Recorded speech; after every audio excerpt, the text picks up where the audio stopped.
இந்த மாரி மாமா இந்த மாரி பண்ணலாமா? இதுதான் பாருங்க மார்க்கெட் சிஜிஎல்ஏ மார்க்கெட் ராஜீவ்காந்தி மாமா பாருங்க பாருங்க இதுதான் மாமா வெட்டுங்க பண்ணல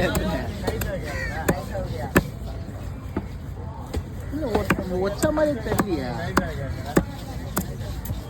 அங்கிருந்து வரும்போது அப்படிதான் சொன்னா அவர் சைலண்டா முடிச்சிருவா போல எல்லாத்தையும் கையில போட்டு போற போட்ட கூட போட்டுருவோம் நீ வேணும் முடியும் கேக் வெட்டுறாரா கேக்கா